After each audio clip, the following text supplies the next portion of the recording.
सृष्टि के अनादि कारण विश्वरूप परमात्मा और भ्रम मोक्ष निवारण करने वाले विश्वरूप का ही दर्शन कराने वाले तत्वदर्शी सद्गुरुदेव के चरणों में हार्दिक नमन करते हुए बड़े हर्ष और सौभाग्य का और पुण्याई का हमारा सबका भाई बहनों का समय है कि आज हम जीवात्मा ने जो मनुष्य शरीर में जन्म लिया है उसका अंतिम ध्येय प्राप्त करने के लिए यहाँ उपस्थित हुए हैं। ईश्वर का अंश ही है जीव।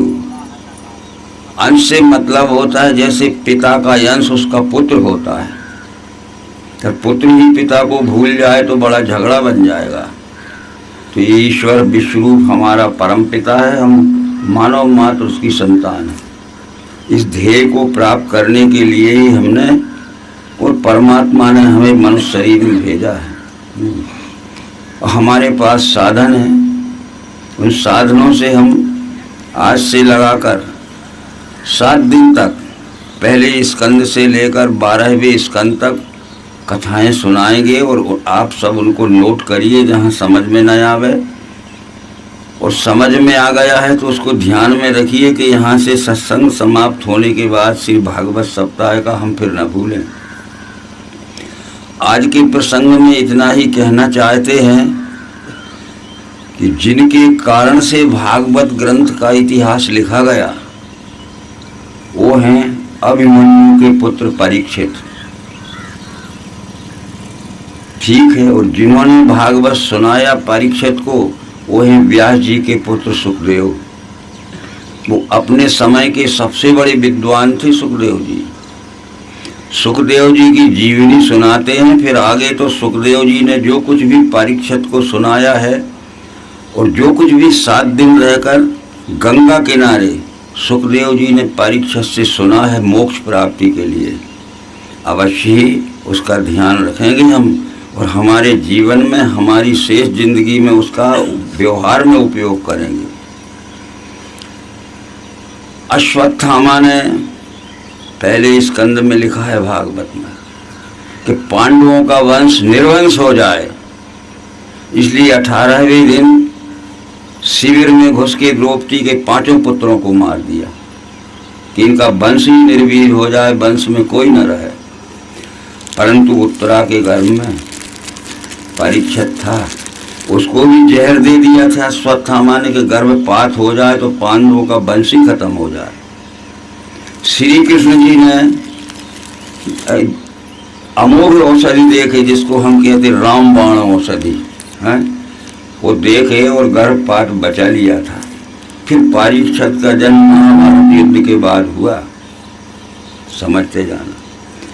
परीक्षित का जन्म हुआ था तब बड़ी आशा हो गई कि पांडवों का जब वंश खत्म नहीं होगा, क्योंकि वो उसी वंश में हुआ था उत्तरा से अभिमन्यु से, ठीक है। परंतु जब अश्वत्थामा को पकड़कर भीमसेन द्रौपदी के पास लाए, इसने 5 पुत्रों को निर्दयता से काट डाला है और मैं पकड़ के लाया हूँ, इसको तुम्हारे सामने मैं काट काट के मारता हूँ। तो द्रौपदी ने कहा इसको मत मारो, इसको मत मारो, देखो जिसके 5 पुत्र कट गए थे, इसको मत मारो। पुत्र का शोक कितना बुरा होता है, मुझे 5 पुत्रों के मरने का जो शोक है वो जिन शब्दों में मैं वर्णन नहीं कर सकती है। इस अश्वत्थामा की माँ को भी बड़ा दुख होगा, तो वो तो न डूबे शोक में, मैं तो सह लेंगी। पर इसको क्या करो कि पांडवों के वंश में जो उसके कुल गुरु का शिरोमणि दर्जा है, इसकी सिर की मणि निकाल लो। यहाँ अंधविश्वास बताया जाता है कि उसको पकड़ के और इसकी खोपड़ी खोली, वो भीतर कोई मणि रखी होगी, वो निकाल के और फिर ड्रेसिंग कर दिया और ड्रेसिंग करके कह दिया द्रौपदी ने इसको कह दो आज से हमारे राज्य में इसका कुल गुरु का दर्जा जो शिरोमणि दर्जा है खत्म है, सीमा के बाहर चला जाए बस। तो ये अंधविश्वासी क्या अर्थ करते हैं, उसकी खोपड़ी खोली और उसके भीतर से मणि निकाला और फिर ड्रेसिंग कर दिया। तो ये कथावाचक कहते हैं भागवत के कि अभी भी मिलता है वो कुछ लोगों को, ऐसी मक्खियाँ उड़ाता है, घाव नहीं भरा। बताओ 6000 वर्ष हो गए उसकी खोपड़ी सड़ी। ये उसका मतलब ये था कि जो शिरोमणि दर्जा है कुरुकुल का, यानी इसका पिता द्रोणाचार्य जो है ये पांडवों के वंश का कुलगुरु था, वो शिरोमणि दर्जा होता है। यानी तो इसका शिरोमणि दर्जा खत्म कर दीजिए कि हमारे राज्य से चला जाए, इसकी शक्ल देखने को न मिले। तो ये गलत अर्थ किया जाता है। खोपड़ी को खोली, उसमें से भीतर से निकाला और फिर ड्रेसिंग कर दिया, आज भी जिंदा है वो। सोचिए आप, ऐसा गलत अर्थ भागवत का नहीं करना चाहिए। वो क्या कहते हैं कथावाचक भागवत के, आज भी मिलता है वो तो हमें, और फिर झूठ भी कह देते हमने देखा भी है। ऐसा हो सकता है? इसलिए जो कुलगुरु का दर्जा होता है वो शिरोमणि दर्जा होता है। रामचंद्र जी के राज में लिखा है कि क्या लिखा है कि मणिगणपुर नर नारी सुजाति, सुचि अमोल सुंदर सब भांति। मणिगणपुर नर नारी सुजाति, सुचि अमोल सुंदर सब भांति। अरे राम के राज में सब स्त्री पुरुष शिरोमणि मणि हो गए, मणि हो गए। शिरोमणि नहीं लिखा है, मणिगणपुर नर नारी सुजाति। मणिगण, मणियों का समूह हो गया सब स्त्री पुरुष राम के राज में। यानी राम भक्ति रत सब नर नारी, राम भक्ति रत सब नर नारी सकल परम गति के अधिकारी। और राम भक्ति चिंतामणि सुंदर, बसई गरुड़ जिनके और अंदर। इसलिए मणि का मतलब है शिरोमणि दर्जा है। जो भक्त अनन्य भक्त हो गया वो जहाँ बैठा है, चाहे मजदूरी करता हो लेबर की, वो शिरोमणि हो गया, क्योंकि उसके सिर में जो ऊंचे से ऊंचा ज्ञान है विश्व रूप का, उसकी बुद्धि में समा गया। बुद्धि में स्थित हो गए मैं ही संपूर्ण विश्व हूँ, अकंप धारणा बैठे गया द्वेष समाधि सो। इस बात को भूल जाइए, न ऐसा हुआ है न हो सकता है। तो ये फिर एक बार समझ लीजिए आप कि जब उत्तरकांड में बताया गया कि रामचंद्र जी का राज हुआ, राम भक्तिरत सब नर नारी सकल परम गति के अधिकारी, और राम भक्ति चिंतामणि सुंदर बसई गरुड़ जिनके और अंदर। मणिगण पुर नर नारी सुजाति। राम के राज में सब स्त्री पुरुष मणियों का समूह हो गए, हीरा मोती का समूह हो गए। इसका मतलब है कि हीरा जन्म मिला अनमोल, फिर तू कंकड़ क्यों बनता है? परमात्मा प्राप्ति के लिए जो हमारा परम पिता परमात्मा है, ये मनुष्य शरीर में जन्म परमात्मा ने ही दिया है। एक बार को अच्छी तरह समझ लीजिए, तो फिर हम रामायण देखते हैं और वो भागवत से मिलाते हैं। जब रामचंद्र जी के धर्म स्थापना का काम पूरा हो चुका तो फिर जाना चाहिए। जैसे हमारा 7 दिन में भागवत सप्ताह पूरा हो जाएगा तो जाएंगे अपने अपने से। तो फिर रामचंद्र जी ने समस्त नगर निवासियों को, ब्राह्मणों को और गुरुवर्ग को बुलाया। एक बार रघुनाथ बुलाए, गुरुध्वजपुरवासी सब आए, गुरु भी आए, ब्राह्मण भी आए और नगर के सब निवासी आ गए।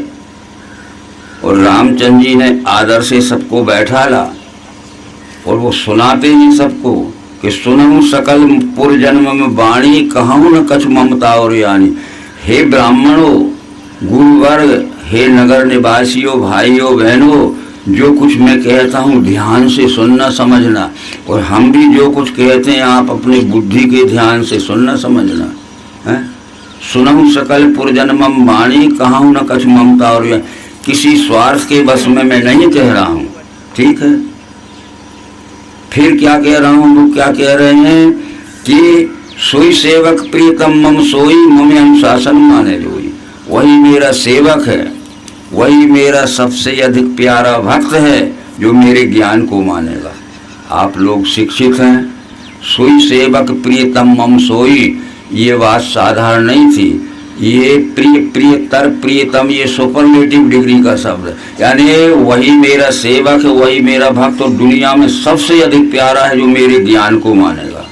सोई सेवक प्रियतम मम सोई, मम अनुशासन माने जोई। फिर राम ने ज्ञान क्या दिया जो हमें रामायण मिलता है कि इस जीव की मंजिल को देखिए, तुम लोग नहीं जानते हो, तुम तो पैदा हुए हो, खाओ कमाओ और मजा करो, विषय भोगो। इस जीव की मंजिल को देखिए, जीव कहाँ कहाँ से आया, कैसे कैसे आया, क्या क्या इसने दुख भोगे। राम बोले, आकर 4,84,000 जोनि भर में यह जीव अविनाशी। 4 खानी की 84 लाख योनि में इस जीवात्मा ने कई बार महिलाओं में, देवियों में, कई बार पुरुषों में जन्म लिया और बड़े दुख भोगे। आकर कहते हैं खानियों को, खानियां कितनी होती? 4। उद्भिज जो झाड़ पेड़ हैं, ये जमीन पे होने वाले उद्भिज, ये पहले उद्भिज में था, खूब समझ लेना।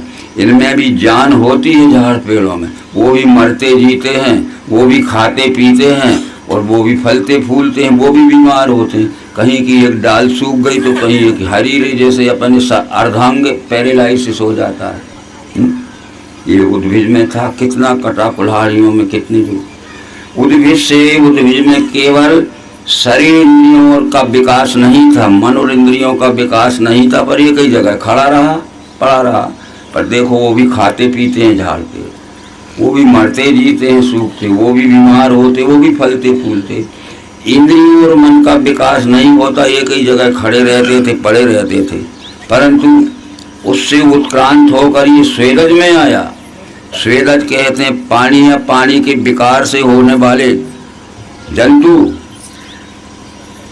जो मगरमच्छ होते हैं, बड़े बड़े मीन पीन पाठीन पुराने, उसमें आया। मछलियों में तो जाल में फंसा फंसा के लाए थे जब हम स्वेदज में थे, और बाजार में मछलियों को काटा गया था, खाया गया था, उनके पानी से छुड़ाया गया था, जो उनका घर था, निवास। ठीक है, वहाँ इंद्रियों का विकास हो गया, धीरे धीरे चलने लगे स्वेदज, अपने मुंह से खाने लगे, उद्भिज में खड़े थे एक जगह।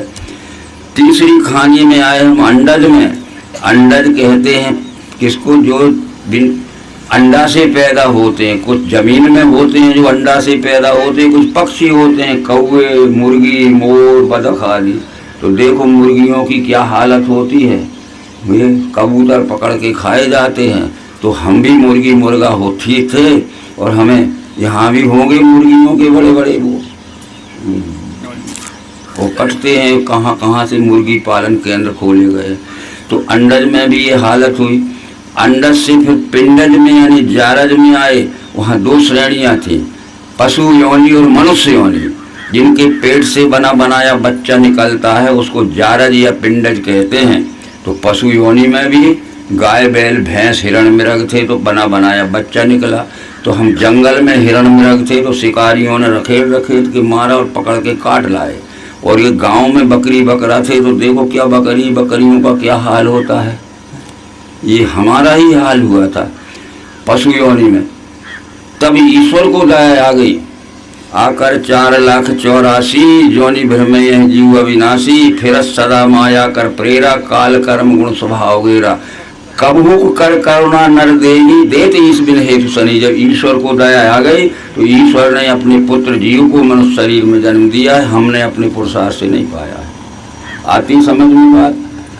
अरे कबहुक कर करुणा नर देही, देत ईश बिन हेतु। जब ईश्वर को दया आ गई तो बहुत मुर्गी मुर्गा, हिरण मिरग बने और बकरी बकरा बने, सो खूब काट काट के खाए गए थे। तुम्हें क्या होश है इसका? जब ईश्वर को दया आ गई तो ईश्वर ने अपने पुत्र जीव को मनुष्य शरीर में जन्म दिया है। कबहुक कर करुणा नर देही, देत ईश बिन हेतु शनि। बड़े भाग्य मानुष तन पावा, सुर दुर्लभ सदग्रंथन गावा। साधन धाम मोक्ष कर द्वारा। ये मनुष्य शरीर साधन संपन्न हो गया। ये धाम, ये घर तो शरीर है, इसमें हमें 8 साधन मिल गए। उद्भिज का शरीर था, स्वेदज में इंद्रियां मिली 5, कान नाक त्वचा जीभ नासिका। अंडज में 6वां मन मिला, और पिंड श्रेष्ठ मनुष्य में हमें 7वीं बुद्धि लिखी, और 8वां ये जीवात्मा है। 8 साधन हैं। राम ने कहा था, रामायण को हमने पढ़ा है अपने मतलब से, और हमें समझाया नहीं गया ठीक, तो हमने जैसा मनो आया हम मानते गए, जैसा मनो आया गया मानते गए। यदि हमारा शिक्षक स्कूल का जिस पहले समय जो पहली ही बार लड़का पढ़ने गया और वो पढ़ा दे कि 2 और 2 5 होते हैं, तो लड़के को मानना पड़ेगा। गलत समझाया गया है। तो बड़े भाग मानुष तन पावा, साधन धाम मोक्ष कर द्वारा। तो हमने भी बहुत लोगों से पूछा था कि मनुष्य शरीर को साधन धाम क्यों कहा गया। अरे आपको मालूम नहीं है, देखो 10-10, 15-15 मंजिले बिल्डिंग है, उनमें एयर कंडीशन के कमरे हैं, हेलीकॉप्टर है, हीरा मोती पुखराज है, ये अरे ये साधन नहीं, ये साधन जो समेटते आए उद्भिज का शरीर है। स्वेदज में 5 इंद्रियां मिली, कानाक त्वचा जीवनाथ, अंडज में मन मिला, और पिंड श्रेष्ठ मनुष्य में विवेक बुद्धि मिली, और 8वां जीवात्मा। ये राम ने समझाया। तो ये मनुष्य शरीर में जीव को जन्म किसने दिया, बोलो। फिर हम भूल गए उसको, न बोलने देता तो फिर मुर्गी मुर्गा और बकरी बकरा बनते ही रहते, काय को भूल गए। वो नहीं तो अब वो कहते हैं कि नर तन पाए विषय मन देहि पलट सुधा से। यानी ये साधन संपन्न मनुष्य शरीर जो ईश्वर ने दिया है, हमने अपने पुरुषार्थ से नहीं, फिर उस ईश्वर को भूल जाओगे तो पलट लौट के फिर कुत्ता कुत्ती और मुर्गी मुर्गा और बकरी बकरा बनोगे, फिर कटोगे। इसलिए उसको मत भूलना, उसने अपनी अहेतु की कृपा से जीव आत्मा को मनुष्य में दिया। इसका ध्यान रखिए। कौन कह रहा है? हाँ, तो मैं जो कह रहा हूँ मेरा ज्ञान मत समझना, इसको परोक्ष कथन कहते, इनडायरेक्ट स्पीच कहते। जो राम ने प्रजा को समझाया, प्रजा बैठी थी, ब्राह्मण बैठे थे, गुरु बैठे थे, सब वो न समझते होंगे, नहीं समझते होंगे, मनमाना करते होंगे, और कुछ लोग समझते होंगे। तो अब मेरा अंतिम समय है, धर्म स्थापना का काम पूरा हो गया। इस तरह से सोई सेवक प्रीतम मम सोई मम अनुशासन माने जो, वही मेरा सेवक है, वही दुनिया में सबसे अधिक प्यारा है जो मेरे ज्ञान के अनुसार चलेगा, बाकी मेरा कोई नहीं। ये तो श्री कृष्ण जी ने भी भागवत ग्रंथ में कह दिया, इस संसार में मेरा कोई नहीं है, नहीं तो सब मेरे। खूब ध्यान से समझना, अपने अपने घर की ओर ध्यान मत देना। कृष्ण जी ने भगवत गीता और भागवत में कह दिया कि दुनिया में मेरा कोई नहीं है, ना सब मेरे।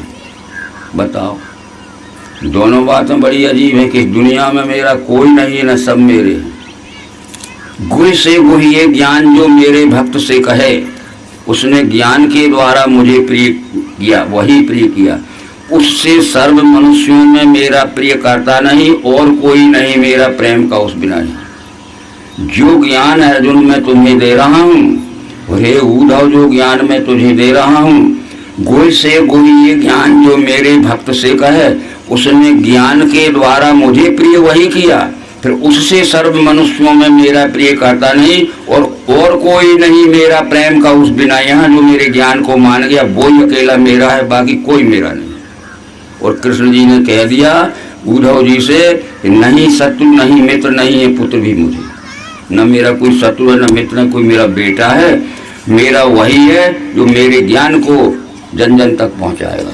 व्याप्त है सम सर्वत्र परमात्मा यह देख के, व्याप्त है सम सर्वत्र परमात्मा यह देख के, फिर आत्म प्रेम नहीं त्यागे वो पावे परम गति।